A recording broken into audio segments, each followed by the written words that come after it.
อันเขาอันให้สมสวัสดิ์อันหุกเก้าติเห็นดิที่ย่างเป็นบ่ให้เราลิ้นนี่ฮะบ่ให้เราลิ้นนี่ยันพุตกขอบใจFCผู้มีน้ำใจ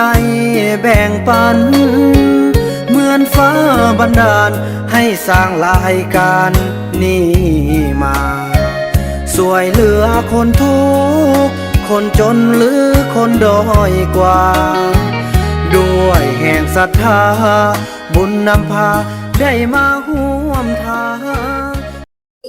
สบายดีทุกคนต่อจากคลิปที่แล้วเนาะมาต่อคลิปนี้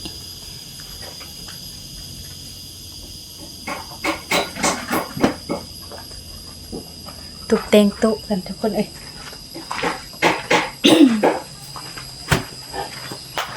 งานได้ว่าคุณพี่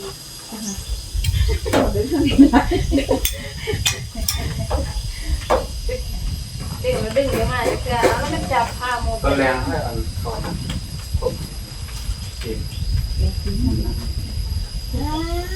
จะไหนนั่งพอดีจะไหนเชื่อไปเชื่อมาบันไดมักบันไดก็คาดว่านั่งชอบนั่งอ่ะโอ้ยแกได้เนาะขึ้นโคตรตื่นพร้อมนึกว่าเนี่ยตื่นพร้อมเลยคนน้อยแล้วนี่บริการเอาตัวสารนักแล้วให้ไอ้นำก่อนมวนเลยปลาฮักเอาปลานี่ลืมนี่นี่เด็กม้วนกับม้วนทำแล้วใช่เขาเก็บกันได้เอามัดก้มต่ำนี่ก็ม้วนน้ำเขาเย็นอยู่ท้องก็ต้องร้อนก่อนแรงมากก็อากาศเย็นแล้วก็วอล์กต้องมาก็ได้ยังเอามันเที่ยงเลยคุณพี่ต่ำเลยย้อนไปคือมาดูได้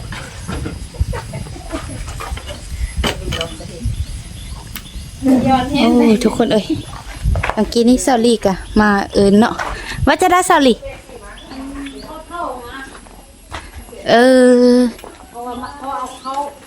อันเขาอันให้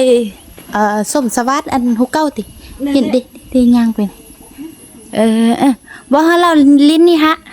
บ่ให้เราลิ้นนี่ยันพุตกเบิ่งอันนั่นก่อนโอเคทุกคนไปเลยไปนำกันฮะเป็นเรามาห้ามเข้าทีนี้เข้ามาทำเข้า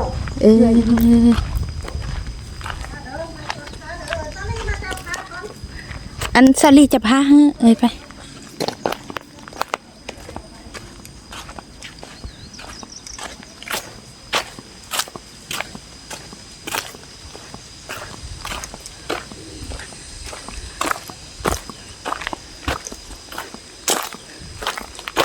โอ้สบายดีพ่อสบายดีด้วยเลยอันเป็นไงพ่ออันยังเนี่ยมายังฮะนี่เพราะว่าจุดประสงค์ว่าก็จะไปเข่าตืมว่าจะมาเอาเข่าตืมเอาตั้งแต่พอมาเอาดุกมาเอาน้ำพอดุกมันนั่นมดแล้วก็มันกบสิบมือแล้วก็มดเลยว่าพอว่าจะไปเข่าตืมมาเอามาหาดุหาเต่าตืมนะเราเอาแต่ว่าคันดุหาตืมก็เอานะขอดูตกไปกินซึ่งนี่แหละแล้วอันเสร็จแล้วอันต้นมาเอาตอนนั้นคือว่าอันเอาห้างสำนันเราว่าจีคุ้มเดือนนึงคือว่าคุ้มแต่10 มื้อนึงกลุ่มฮอดแบบว่าไม่ส่งผมเมียกินนะก็ว่าเนี่ยอันส่งผมเมียแล้วอันต้นอีพ่อมาเอาน้ำไอ้น้ำเนาะต้นพ่อมาเอาน้ำไอ้น้ำกะเราห้ามว่าอันเอาซ้ำนี้จีอันกิน2 คนจีคุ้มจากประมาณจากมื้อแล้วก็ว่าจีคุ้มเดือนนึงแล้วนี่คือว่าเอาไปแล้วคือว่าอันมีแต่10 มื้อนี่กลุ่มพอดี10 มื้อแล้วก็หมดเลย บ่ตะของมีเงินกินแล้วนางจุกนางเงาซึ่งพ่อนะพ่อแล้วก็มาหาลูกหาเต่านี่อยากได้ตื้มธนาแล้วเขาไปกินตื้มแต่ว่าลูกคันลูกเอาตื้มก็เอาถามลูกซึ่งนั่นน่ะ อันนั้นเดี๋ยวนี้พอลูกเดโหลมไอ้น้ำแล้วเรานั้นว่าต้นอันพ่อมาเอานั่นกะเฮาก็เอาหากะไหลเติบเนาะเอาหากะไหลเติบเราพ่อก็ว่าทำอันมันจีคุ้มเป็นเดือนแต่นี่มารอบนี้พ่อจะว่าคุ้มแต่10 มื้อนึงแล้วพอเราอยากได้เครื่องตื้มแดเครื่องผ่าห่มผ่าผ้าไปนอนนะอยากได้ผ่าเสื้อหันผ่าห่มมันไปนอนเครื่องผ้าห่มนี่เดี๋ยวนี้พอผ้าห่มนี่ก็อันเขาซอยแต่สะฮอดแต่อันเฮาต้องเรื่องนี้ก็เฮาดีครบคนสินะแล้วพวกลูกนี่ก็จะเอาหางฮอก็ยังบ่นั่นเทื่อแล้วเราหาเบิ่งมีฮู้ใหญ่จะดีเพิ่นซอยเนาะก็สิได้ไปฮอดไปหึงฮอหั่นแหละแต่ว่านี่มันเฮาดีมันมีแต่กลุ่มแต่เข้านี่นะโดยเฉพาะแต่นี้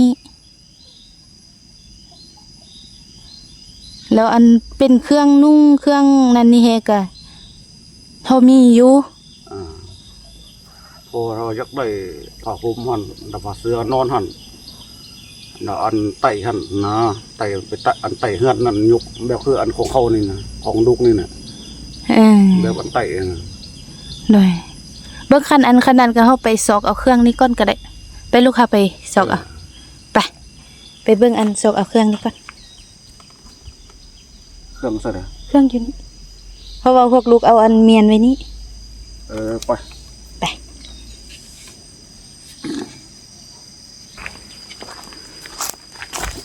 พวกลูกเอาเมียนไว้อันเพราะว่าจะได้จัดงานนี้เพราะกำลังคุ้นแหละมื้ออื่นนี่แหละงานน่ะว่าพอจะได้เสื้อไปนอนจับคืนโอ้คือจิบ่ได้เพราะว่าผ้าเสื้อนี่ก็พอดีครบคนพอดีครบเขาเจ้ากันว่าเขาเจ้ามาเขาเจ้าก็จิบ่มีอันนอนสินะเพราะว่าอันนี้ก็จิว่าไปก็บ่แม่นเงินพวกลูกบ่แม่นอันขึ้นพวกลูกซื้ออันนี้น่ะเป็นอันผู้ใหญ่จะดีขึ้นช่วยขึ้นก็ช่วยเฮาต้องเรื่องนี้หาอันหาเสื้อนี้หาห่มนี้หาฮู้ละสุดสินะเราคันหาว่าพวกลูกเอาหางเข้าไปมันก็เขาก็บ่มีอันห่มสินะถามลูกซะนะคันว่าลูกก็ซอยเดือให้ซอยเดือพ่อแล้วก็โอเคเอาน้ำพอโอ้บ่ซอยเดือแล้วก็แล้วถามลูกถามเต้าซั่นน่ะบ้าแล้วลูกว่าซอยเดือให้เว้าก่อนมื้อนั้นนะเพราะอันลูกเว้าเขาพ่อกันพ่อเว้ากับลูกหั่นน่ะแล้วอันไอ้นำเราก็ว่าเนาะแล้วก็ถ่ายคลิปลงไปเบิ่งแล้วคันถ้าว่ามีฮู้ช่วยเหลือแล้วเฮาก็สิได้ไปฮอดไปเฮิงสินะแต่ว่าอันไตอันนึงหั่นนะแล้วพอบอกอันลูกเบ้าหั่นน่ะซอยเดือพ่อหั่นน่ะแต่ว่าอันนี้คือว่าแน่เนาะมันอันพวกลูกก็คือว่าแน่ยังบ่มีหื้นบ่มีฮ้อนหยังเฮือเพราะว่าพวกลูกก็ช่วยคนก็ตั้ง20 กว่าคน20ปลายกว่าคนแม่นคันหานับทั้งครอบครัวพวกลูกนี่ใช่เนาะมันก็ฮอดเบิ่ง21 22 23พุ่นน่ะเอาได้เบิ่งนะถามลูกคนนั้นน่ะถามลูกแล้วนะโอ้ลูกว่าโอ้คันว่าลูกให้ก็เอาบ่ให้ก็แล้วอันครับพ่อนะพอถามลูกตัวนั้นน่ะคันลูกว่าโอ้ซอยเดือให้เอาพอไปเอาน้ำเอาบ่ซอยเดือแล้วก็ลูกก็พ่อก็บ่เอาถามลูกซั่นนะถามลูกถามเต้าซั่นน่ะอันเข้าแท้ก็กินเอาไปกินบ่นานน่ะหมดแล้วเข้าหั่นน่ะเอาไปกินคุมบ่ได้กลุ่ม10 มื้อบ่ฮอดเดือนดอกกลุ่ม10 มื้อหมดเลยว่าพวกลูกก็บ่สร้างว่าเด้อเฮาว่าตอนเฮามาเนาะตอนเฮามาเฮาก็ว่าอันเขานี่อันกุมฮอดเป็นเดือนว่ากุมฮอดเป็นเดือนแล้วนี่บัดเอาไปซะว่าเป็นซะได้หยังว่าบ่คุ้มมันแต่ว่าวันลูกก็บ่สร้างว่า มัน มาได้มือ2 ถ้วยนะแปลว่าผัวถ้วยหนึ่งเมียถ้วยหนึ่งนะมือละ2 ถ้วย2 ถ้วยหมด แล้วแนวนี้ลูกได้โหลมอันไอ้บุญนำแล้วเพราะว่าเสาลีอันเราไปบอกลูกเนาะแล้วลูกก็ได้โหลมลูกบุญนำหัน แล้วเรานั้นว่าแนวนี้ว่าอันเขานี่โอ้เขานี่ก็พ่อเราก็ว่าแล้วดิว่าเขานี่มันจะกุมเป็นเดือนบัดเอาไปแล้วนี่มันบ่ฮอดเดือนเพราะว่าท่านมาพ่อก็เคยกินนั้นพ่อก็สร้างกะเขาตัวเองเนาะแบบนี้ว่ามาบอกลูกว่ากุมเป็นเดือนแล้วอันนี้มาแล้วเขาคือว่านี่เราเอาหางก็เอาหางไล่อยู่นะไปแล้วก็บ่นั่น ลายแท้เอาพ่อเนาะ แล้วมาเดี๋ยวนี้ลูกก็กำลังค้นคว้ากันงานนี้แหละทางเบิ่งเขาเจ้าทางนั้นนี้แล้วมันเดี๋ยวนี้เขาบ่มีเพราะเขาน่ะยังอยู่หั่นน้อยเดียวแล้วนี่จิอันมีแต่งานนี้ก็จิกูบ่กุมกูบ่ฮู้จะขอเอาไปขอจากตุก4-5 ถ้วยแล้วไปกินแดงนี่นะพอ มาคัน4-5 ห้วยนี่ลูกก็นั่นโอ้เพราะว่านี่เขาลูกน่ะพ่อเห็นบ่มีแต่ยังแต่เป่าเดียวหันยังแต่เป่าเดียวหันแล้วบัดนี้เฮาจีคันว่าลูกแบ่งให้ฮ้อนั้นพวกลูกก็สิบ่มีอันนั้นเข้าเพราะว่าแค่เขาก็มีหลายนะจาก4-5 ถ้วยพอไปกินซื่อนี่นะพอกินแดงพอไปสู่ลูกสู่เมียกินซื่อนะลูกสู่เมียสู่ลูกสู่เต้ากินคนเมื่อกี้นี้สนุกอ่ะพักโทรหาบาบุญนำอีกเต็มเนาะนี่พอขนาดละฮะพอหาไอ้บุญนำเด้อได้อยู่ติคันฮอยักได้เขาอันนั้นก็ฮอหาไอ้บุญนำหันอันนั้นลูกคำปฏิมานะบ่คำเรากำลังเดินทางมาเราเอามาด้วยแม่นเรามาแล้วมาเราบ่ฮอดเธอเนาะบ่ฮอดเธอเนาะมาแล้วเนาะแม่นเรากำลังมากำลังมาเดี๋ยวนี้เขานี่ลูกแบบคือว่าเนาะลูกบ่มีสิทธิ์อีหยังเลยนะแล้วมีแต่หาไอ้นำหันเราเป็นคนใจเขามันทุกอย่างมันขึ้นกับอันลูกบุญนำหันสินะเราเป็นหัวหน้าเด้อแม่นแล้วขนาดเราฮออยู่นี่หาไอ้นำเอาเด้อ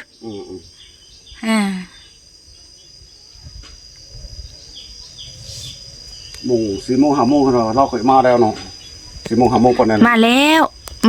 ยังบ่ทันฮอดแท้ซิตอนนี้ก็จักโมงประมาณ3 โมงนี่แหละแล้วเป็นอันหาห่มหาเสื้อมีหยังสิแฮยังบ่ทันได้เฮือเพราะว่ายังบ่มีคนอันยื่นมือเขาช่วยเหลือเฮือพ่อก็ยาแล้วพ่อก็บ่เอาแล้วแล้วเป็นอันเครื่องนุ่งนี่แฮก็พอมีอยู่ขนาดข้างฮ้อเบิ่งอันเลือกเบิ่งเอาเด้อเครื่องนุ่งแท้ก็มีอันนุ่งแล้วพ่อก็มีลายแล้วบ่เอาแล้วพ่อก็มีแล้วพ่อผมยังมีพออันนุ่งได้อยู่บ่เอาดอกอันอยากได้เตี้ยผ้าเสื้อหั่นผ้าห่มหั่นต้นแกไผไต้หั่นนะ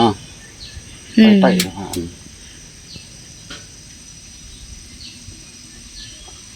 คือว่าเนาะคันว่าลูกจีเอาอันนี้ฮะมันสว่ากุมสะฮอดแต่ว่าเข้านี้สินะคือไฟโซลาร์เซลล์นี่ก็ยังอันบางเฮือนก็มีบางเฮือนก็นั้นไปมันแบบว่าคือว่าในเฮาคันเฮายึงอยู่บนขัวกินบนหึงสัมบูมีสินะเฮายึงหางหน้าสำยังหางกอยสินะเขาก็ยังคาดอยู่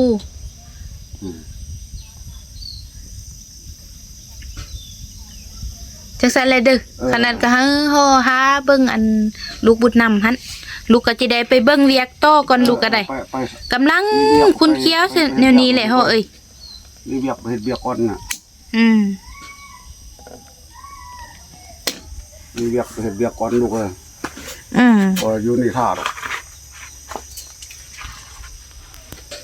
จังซั่นเลยนะทุกคนเนาะ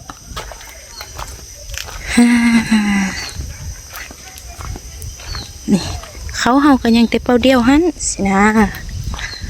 อีกอย่างเราก็ถามเราก็ว่า เขานี่กลุ่มเป็นเดือนนะว่าเขานี่มันจิกลุ่มเป็นเดือนแล้วเฮาก็คิดว่ามันจิกลุ่มเป็นเดือนให้แนวเนาะมันเพราะว่า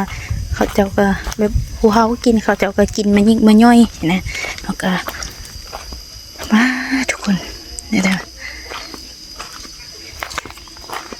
ว่าจังซี่ก็บ่อย่างนั้นปานใดเนาะว่าคุ้มเป็นเดือนหันไปคุ้มแต่ยันเพราะว่าเฮายันเขาเจ้ารักคอกรักไข่มีหยังสิไปได้นะเพราะว่าเขาก็หาหลายเติบเนาะเราเว้าเราก็ยังดีใจว่าโอ้เขานี่ก็จะคุมเป็นเดือนย่างขี้ลายไปจากครึ่งเดือนจากอันนั้นก็เขาไข่ย่างขี้ลายจาก15 มื้อจาก20 มื้อสิก็เขาไข่อันนี้มีแต่10 มื้อมีแต่10 มื้อนึงก็ว่าหมดแล้วบ่สร้างว่าสาวนกก็อยู่หาบ่าวบุญนำมาหาบ่าวบุญนำมาแล้วจังเขาเจ้าร่วมกันเนาะจักซั่นแหละเนาะเดี๋ยวคลิปนี้สาวนกก็จะได้ขออนุญาตจบคลิปกันเพียงเท่านี้ก่อนเนาะแล้วพบกันใหม่ในคลิปต่อไปเฉพาะคลิปนี้สาวนกขอกล่าวคำว่าสบายดี